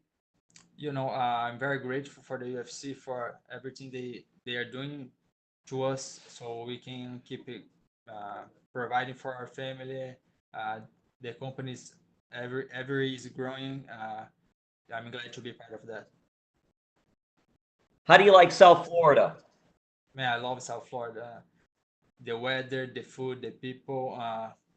It's a lot of Brazilians. I feel like feels like home. Feels like Brazil. And then lastly, for me, who did you bring with you for this fight? For me, I bring my coaches that they are always with me. Parrumpa, Macarrão, and Catel Cubis. All right, hey, all the best. Now go get them. Thank you. That's all we have for you today, Thiago. Thank you. Thank you.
now joined by UFC featherweight Kevin Natividad. Our first question goes to Gabriel Gonzalez with Cage Side Press. Hello, Kevin. So we see that you are in your hotel room. Just quite bluntly, is everything going okay? Everything's going great, honestly. I kind of just still waiting on my test results as well. All right. I mean, look, obviously you're taking this fight with Brian on short notice. What's just the last few weeks, the few days since you got the phone call been like? Well, since I got the phone call, it's kind of just been it's been a little overwhelming in a good way. Like, I'm kind of just eating it all up, but we've just struggling to get all like medicals and everything in and everything I need to do. And other than that, like flying to Vegas, this is actually my first time here. It's been great. Like, I'm just excited. I gotta ask, is it a little anticlimactic your first trip to Vegas and you know, it's under the circumstances, you can't really go out and, you know, see Vegas, so to speak? Just a little bit. I've been hearing a lot of things. So I'm from Hawaii, and everybody says it's like the ninth island, and I really want to see if what everybody says is true. So yeah, a little bit anticlimactic. I just see Vegas from my window here, and I can't really see much more than the freeway. So. Gotcha. Well, I do hope you'll be able to get out there. Can you talk about what your training situation was like? I know you did fight for LFA, you know, during the pandemic when they came back. So can you just discuss your situation back home in camp? Yeah. So, we kind of have a really small group of people that we train with. Keep it really like limited to avoid any like risks, you know. So it's just been like me, my brother, Christian Natividad, who also fought on the LFA with me that night, Cedric Atamba, he helped me out a lot, and two other guys every now and then, but we've been able to train at different times, kind of off hours when the gym wasn't open, and we were able to stay in shape and everything, still use the facility. I've been training, doing all of our sparring, all of our grappling, all of our conditioning, even a little bit of road work when, you know, when nobody was around. So we've been doing really the best we could to stay in shape just in case anything like this would happen. Gotcha. Understood. Two final ones. What is your assessment of what Brian Kelleher brings as an opponent? I believe Kelleher to be very well-rounded. I notice I believe he's a brown belt in jiu-jitsu. He's a solid wrestler, and he's very active as far as striking on the feet. And that's everything I want for a debut, especially considering he's had like 9 fights in the UFC already. I used to watch him before I even, you know, like first fight I remember him from was when he fought Keenan Barao, one of my favorite fighters from way back when. And now me realizing that I'm about to fight these guys, it's crazy. It's a dream come true almost. Final question, you know, under the circumstances, the pandemic, short notice, he's a bit of a vet. What would it mean to you to go out there on Saturday and get that UFC victory? It would mean the beginning for me, honestly. I told everybody that it would mean a lot in terms of like what this does, but it's just the start for me. Because when I told everybody I wanted to get to the UFC, I told everyone I wanted to take my time, take the fights one at a time. And once we get in, we're just going to come in and take over, you know? I'm really excited for this bout. And once it happens, you're going to see me like slowly climb up to the top, hopefully one fight at a time. Thank you, Kevin. Thank you. Our next question is from Jay Anderson with Stateside Press. Thanks very much. And, Kevin, welcome to the show. A couple of questions that I've got for you. You mentioned obviously your Hawaiian roots, and, fighting in Hawaii goes right back to like Rumble in the Rock and BJ Penn, and, then in the newer era, Max Holloway. Who are some of the guys that you looked up to? Was it the Penns and the Holloways? It was definitely BJ and some of his brothers that I've seen. I haven't met BJ actually. Just Jay and JD, everybody else, but seeing them and even Max, like especially Max actually, like I remember watching him back when he used to fight in some of the local shows back there, and seeing him like get to the UFC. I remember when he fought Dustin Poirier. It was like if you work hard for it, you could definitely get there, So Max is definitely one of my heroes there too. And even some of the guys that I trained with back home, like some vets from like old UFC way back, like Ronald John. Like I looked up to him a lot too back then. Like, and even some of the jiu-jitsu guys that I trained with back home, like Barrett Yoshida and all those guys. It's crazy. It's still surreal to me. When you were coming up, I mean, it's hard to imagine that anyone expected to make their UFC debut in these circumstances with a pandemic and the quarantines and everything.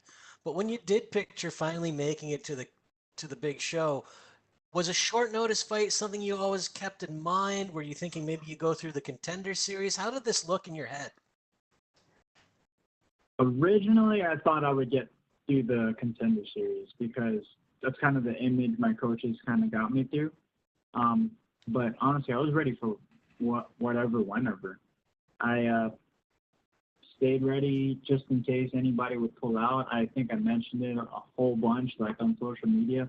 I was just like, yo, give me a call here and there.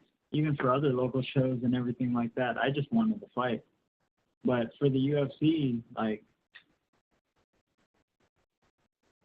this is, especially during the pandemic, it's definitely an interesting little situation. I really thought I was just going to get through the Contenders, but I'll take this too. Absolutely. And, you mentioned the Renan Barão fight that Brian had, and he made his own debut on short notice as well when he beat Alcantara. When you look at something like that, do you just think, hey, look, he did it, now I'm coming in, now it's my turn? Yes, absolutely. Like, I mean, when, especially doing the sport and everything, aiming to get to the UFC, like, if you don't think you could beat anybody at any time, like, then why are you trying to get there, Like, I think I can fight anybody at any time. Like, I normally fight at 135, and I've gone up to 45 for this one. I mean, I know he's a bantamweight too, but if it was Brian Kelleher or even like Tony Ferguson or anybody, like, I would have took the fight if they offered it to me. Great to hear, man. Love the outlook and looking forward to your debut this weekend. Thank you. That's all we have for you today, Kevin. Thank you. Thank you.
joined by UFC light heavyweight Ogun St. Group. Our first question goes to Gabriel Gonzalez with A-Type Press.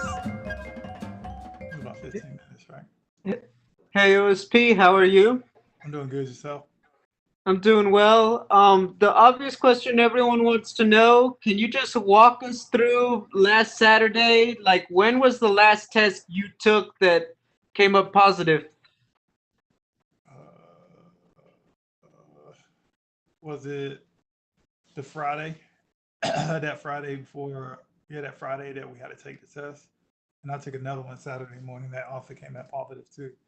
But I think when I knew there was a possibility of that happening just because of the whole COVID, I guess range where you can have COVID. Some people have it, a few weeks. Some people have it several months. So I knew there was a possibility of that happening. But um, took a test this past weekend, came back negative. Took another one when I got here and it came back negative too. So pretty pleased. Plus last week, did my antibodies and that came back positive, which is a good thing. I mean, I can't transmit any COVID. I mean, look, fight week is stressful enough. You were going back down to 205 and making the weight again. I mean, can you just talk about that added feeling? I'd be stressed like crazy thinking that could happen. I mean, what was it like for you? I mean, that's the thing. Is just like I wasn't too stressed about it or whatnot.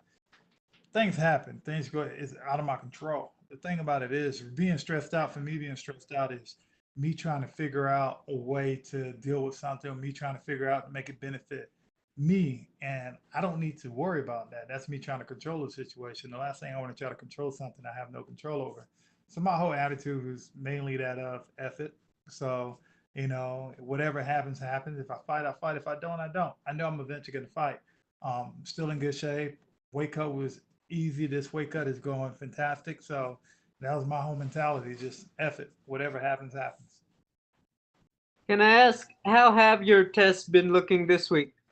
Been looking great actually. So I got one more on Friday, and my mentality is that of I got through Tuesday, Friday come around, which is tomorrow, and take my test. Wait till Saturday morning. If I get a phone call, that mean I know what that means. If I don't get a phone call, I'm good to go. So either way, my mentality is still going to be that of effort.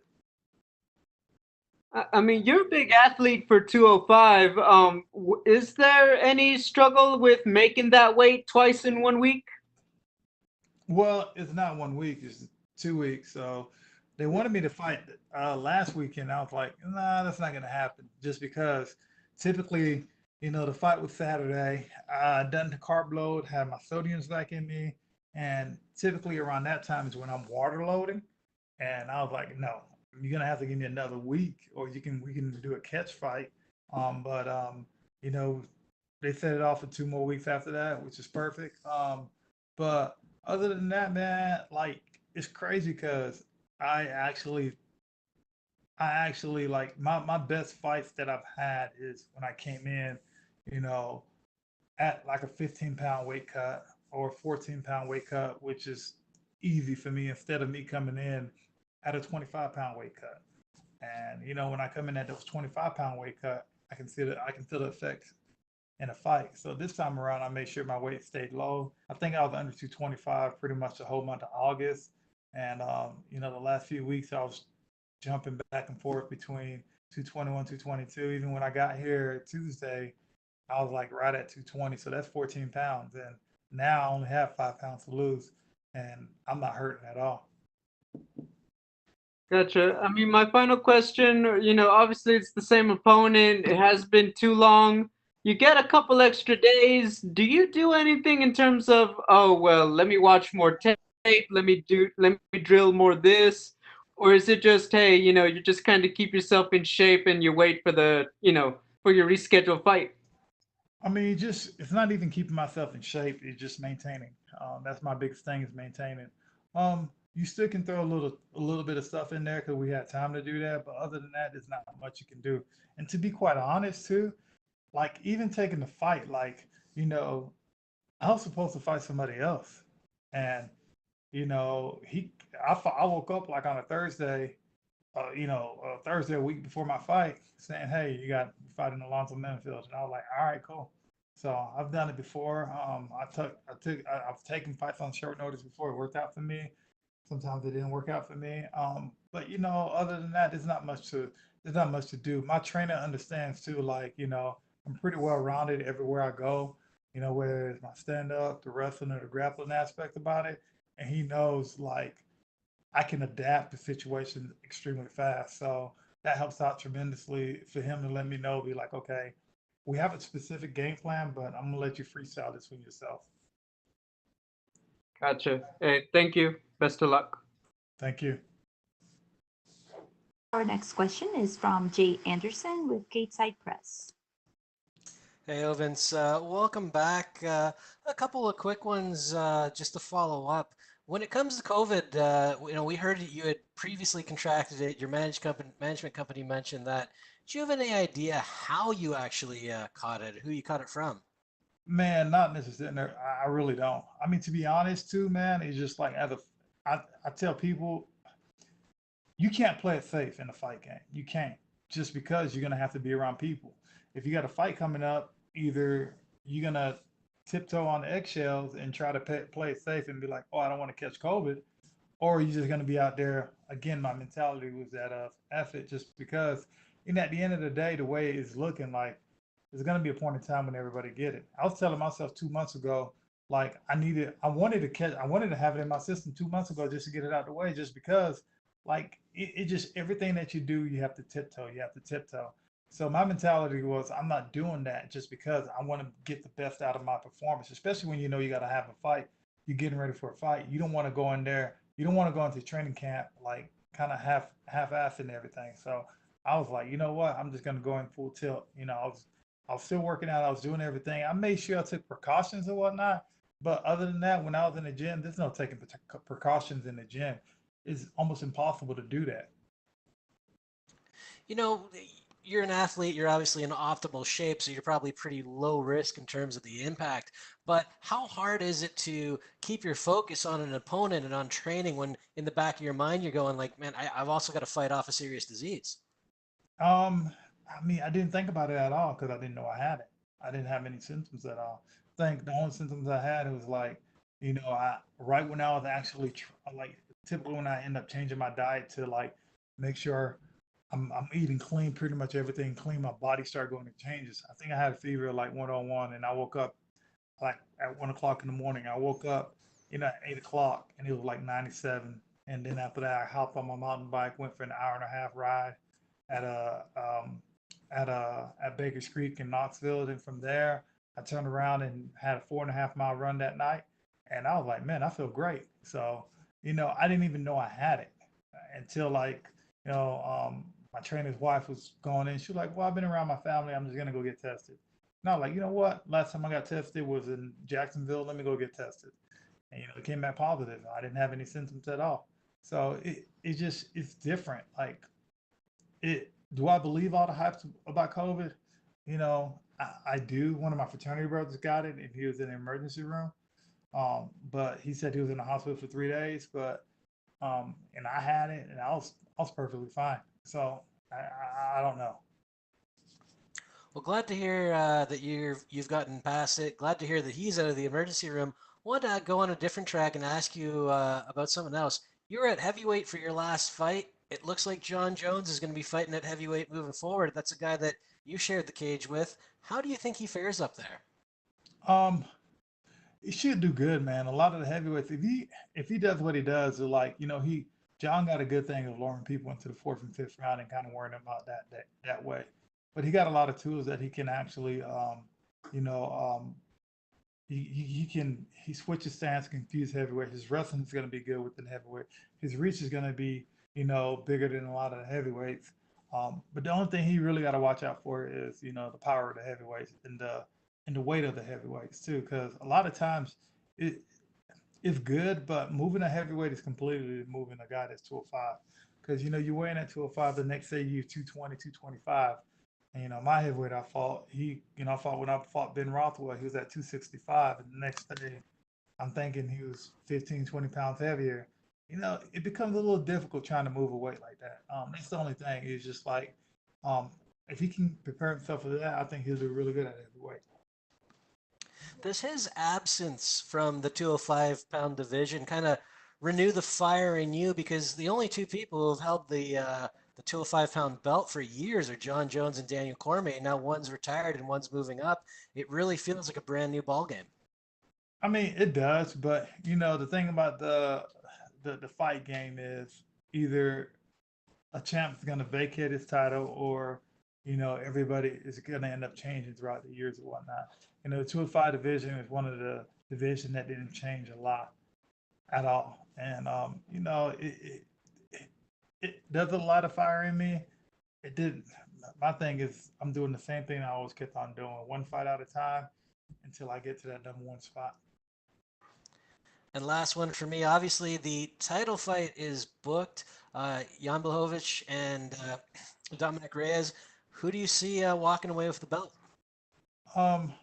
It's hard, man, because um, Jan Blachowicz has a good right hand, but Dominique, he's a really good counter fighter, and he stays on his wheels a lot. So, you know, I think I might have Dominic Reyes, you know, edging this out. All right. Well, looking forward to your own fight this week, and thanks very much for your time. Thank you. That's all we have for you today, Vince. Thank you. Thank you.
We're now joined by number 6 ranked UFC heavyweight Alistair Overeem.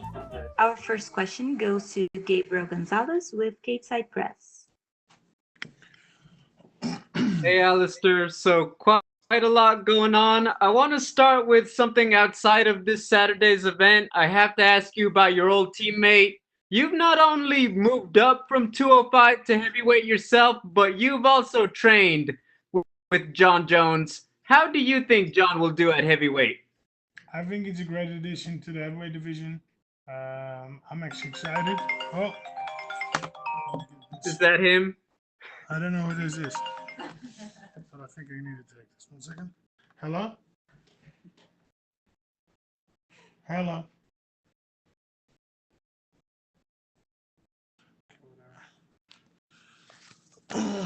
Yeah. Yeah, shoot. Sorry.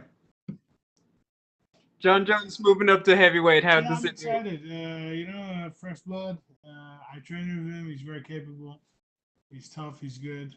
So I'm excited about that development. As a contender in the division, what's it like for you to see all this news? John moving up, maybe Brock Lesnar's coming back. I mean, you're right in the mix of this. What's it like to be an observer? I don't really pay attention because I got my fight booked.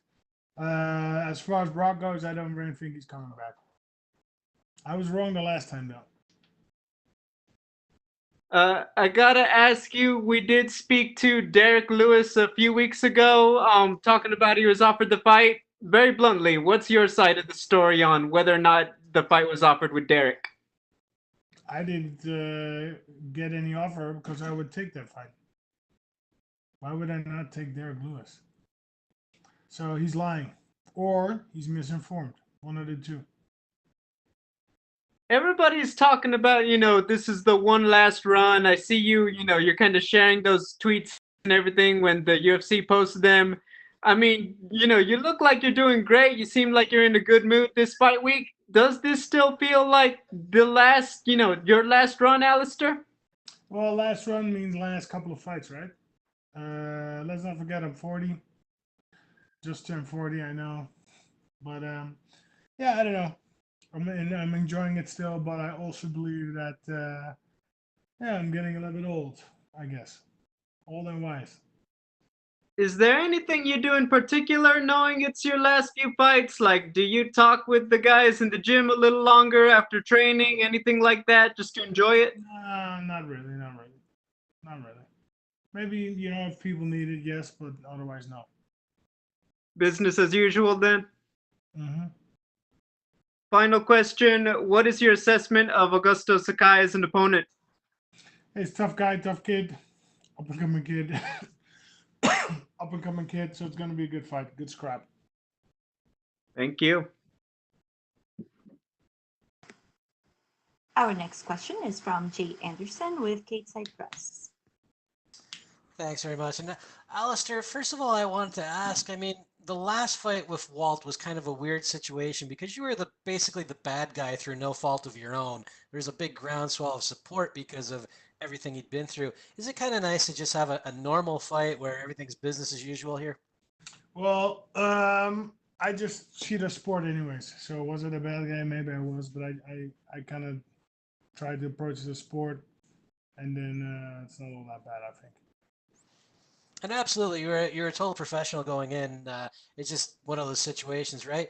Augusto here, he's not a household name yet, but he's put together a really decent run in recent years. How familiar were you with Sakai heading into this?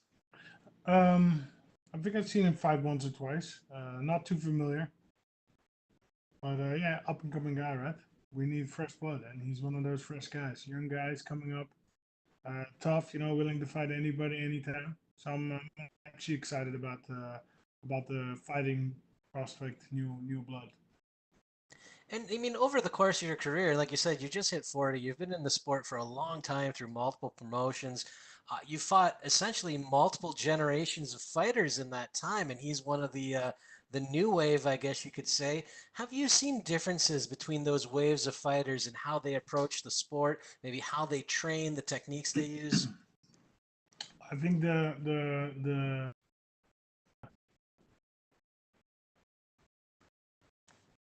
up and coming fighters are just better than with the wave before, right? It always gets better because training methods improve, strength condition improves, everything improves. So the new waves are better, or they should be better. What's been the key to keeping pace with them in your case then? I don't know. Just keep doing your thing, right? And keep developing with them. And yeah, I don't know. Just keep doing your thing.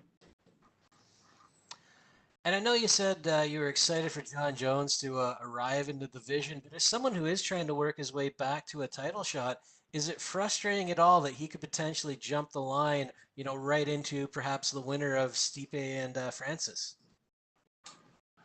I'm not too worried about that. I just focus on the task at hand, and with that being said, I just need to focus on winning my fights, and then I believe I'm gonna get what I want. If your career were to end without another shot at that title fight, would you feel it would be complete, or is this something that you're willing to stick around as long as it takes to get that one last shot? Nah, most likely I won't stick around as long as it takes. Probably gonna do a couple more fights, and then it is what it is. All right. Well, looking forward to them. Looking forward to the fight this weekend. Thanks very much. Thanks. Our next question goes to Dennis Segura with MMA Junkie. You talked about how this is your last run at the title. How long do you expect that run to be? I mean, you get a victory here on Saturday. How far do you think you are from fighting for the belt? I think 1 or 2 wins away from a belt or an interim belt or whatever. And if you were to lose, like, would you want to keep fighting since it would be rough to find a sort of a path back to that last run, or is it something are you going to keep fighting until you lose?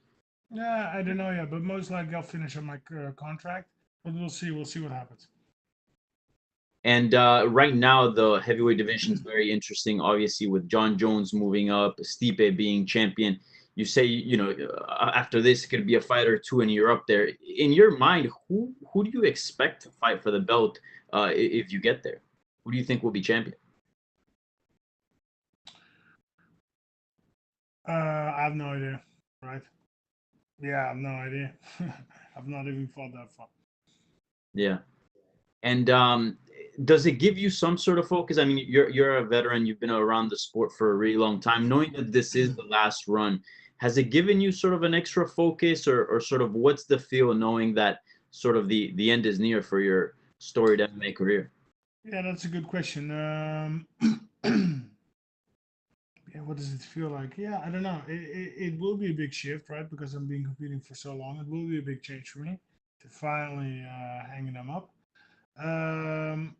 But I don't know. My focus has just been on regular stuff, training, getting ready for the fight, injury prevention. That's a huge one. But yeah, indeed, it will be a big change, and we're gonna focus on. We're gonna have to focus on entirely new stuff. So that will be exciting. But yeah. Yeah. And what's sort of been the decision kind of like thinking like, okay, it's getting time, it's getting close to the time to hang up the gloves. Is it just the thing where like age or health? What exactly has determined that you're near the end here? Because you're still very competitive and you're obviously one of the bigger names in the division and the sport. Yeah, I know, but my first fight was in 1997. That's 23 years ago, and I don't know. I just had an epiphany that said 10 fights. That was 6 fights ago, so we got 4 fights left, and I don't know. I tend to listen to my epiphanies.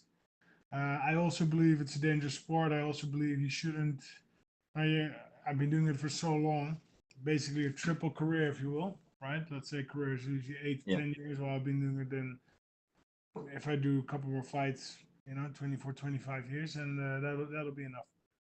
Yeah. And recently there was news that Brock Lesnar might come back to MMA. You obviously fought him. It was a huge fight. What are your thoughts on that? Do you think he actually comes back to MMA, and do you think it's a good idea? I mean, he's been away from the sport for such a long time. I mean, you've said it, you've witnessed the division evolve. Do you think it'd be a good idea for him to come back to mixed martial arts? I don't think he's going to come back, but I was wrong the first time because he did make a comeback already against Mark Hunt. But to be honest, I don't think he's going to come back. Is it a good idea? I mean, it's up to him. You know, how old is he? 43. I just don't see him coming back because his last comeback was kind of messy. So I don't see it happening. Yeah. All right, Alistair. Well, good luck on Saturday. Looking forward to the fight. Thanks, man.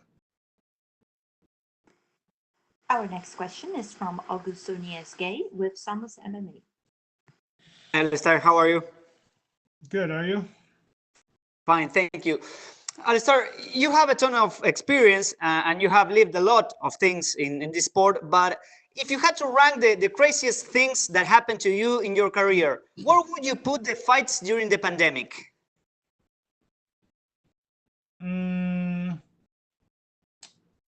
You know, the pandemic is not all that bad, right? Right now, it's kind of like business as usual. There's just the only thing is there's no fans.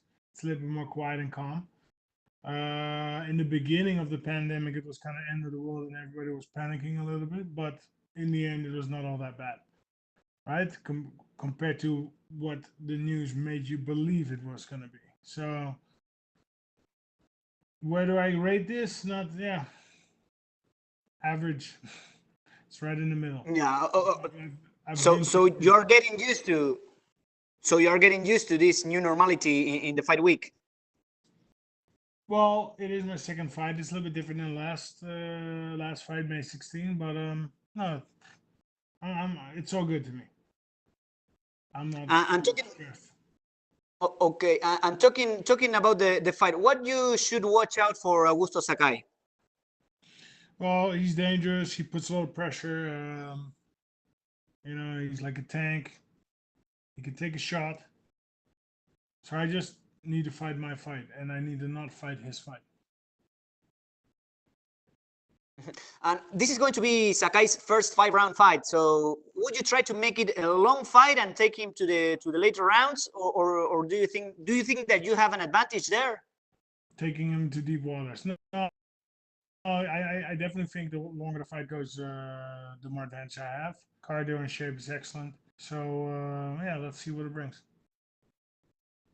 And if everything goes right on Saturday, when would you like to come back to the octagon? When? When would you like to come back to the octagon? Would you like to have another fight this year? Maybe Yeah, probably December, January, February. Okay. Thank you very much, and good luck on Saturday. Very good. And we'll take our last set of questions from Pablo Santamaria with Notima, Ecuador. All right. Hey, hello, Alistair. How are you? Good. Are you? I'm fine. Thanks for asking. The first thing I want to ask you is, do you think you are better than Augusto in every area of the game, or do you think he's better in some areas? No. I think I'm better than him everywhere. But it's also about fight style. Style makes fights. I need to fight my fight. I need to do my thing. And then I have full confidence it will all be in my it will all be okay.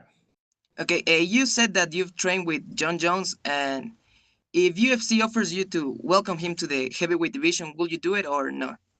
Yes, I would do it. I think it's a great fight. I would feel honored. Okay, and what's your prediction for the fight? Knockout, decision, submission? I'll finish Augusto Sakai knockout or submission within 2 rounds.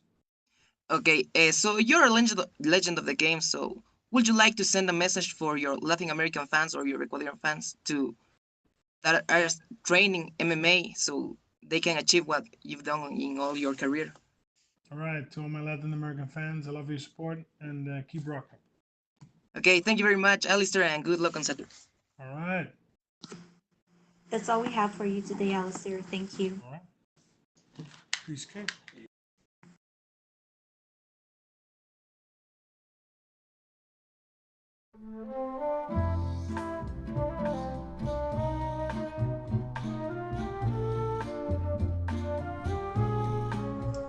This concludes the UFC Fight Night Overeem vs. Sakai Virtual Media Day.